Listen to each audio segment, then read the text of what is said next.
За өдрийн төргийа.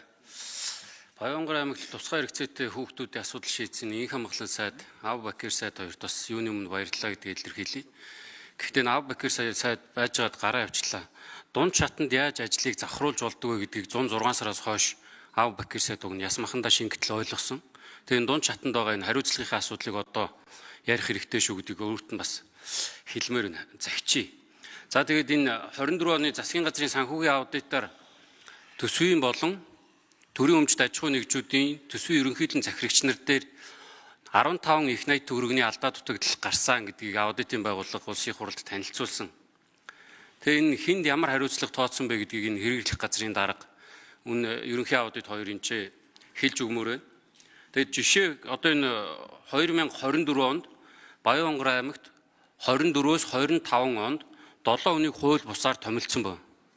Энэ төрийн албаны зөвлөлийн үйл энэ дээр бас энэ тэр төрийн албаны зөвлөлөөс гаргасан тогтоолын дагуу хийж хэрэгжүүлсэн ажлын тайлангаа бас нэг яриад өгвөл сайн байна. Хэрэг эрхлэхийн дарга Бямц цогц сайд бол хаврын чуулганы хаалтан дээр хэлж ийсэн. Одоо бид нар намар гэхэд энэ хариуцлагатай холбоотой энэ данхар төрийг хязгаарлах тал дээр хууль өргөн барина гэсэн. Хуулиа өргөн барьцсан уу? Хууль чи хаана явж байгаа вэ гэж. Тэгээ энэ Баянгар аймаг Үүрхангай аймгийн дулааны станцын одоо энэ барилгын ажлыг явуулна гэдэг бас мэдээллийг сангийн яам энэ хаврын чуулган дээр бас мэдгдсэн. Гэтэл одоо энэ өргөн барьсан төсөв дээр нь алга болцсон. Одоо энэ Баянгар аймаг, Үүрхангай аймаг бол яг энэ Улаанбаатар хот шиг утаандаа живж эхэлж байгаа гэдгийг бас энэ ч дуулгая. За тэгээ 24 оны төсөв бол тэр чигтээ сонгуулийн төсөв байсан. Сангийн сайд одоо энэ нөгөө төсөв дээр асуудлууд энэ хөрөнгө оруулалтуудыг шийдэх гэхээр маш их тийм шаардлага шалгуур өндрөөр тавьдаг. Тэгтэл 24 онд Үүрхангай аймагт жишээлхэд 10 ширхэг зураг төсөвгүй сургууль цэцэрлэгийн барилга орцсон байна.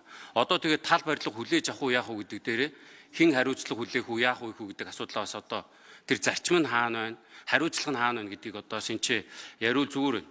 Тэгээд сургуулийн барилга ингээ энэ тэнд мөнгөгүй болоод гацаад ахад засгийн газар одоо боловсролын жилээр гэж зарлаад их. Тал сургуультай боловсролын жил болчих гээд шүү дээ. Тэгээд бичигтийн бомтоос дарб гангийн одоо тэр орох зам маш их тийм зарчимтай ажил хэрэгч ажил болж орж ирдэг шиг байна. Гэтэл засгийн газар чинь бүсчилсэн хөгжил гэж нэг юм яриад энэ Үүрхангай Мандал говь Чойрыг холбосон засмал зам гээ 50 гээ явж исэн аймгийг аймагтай бүсийг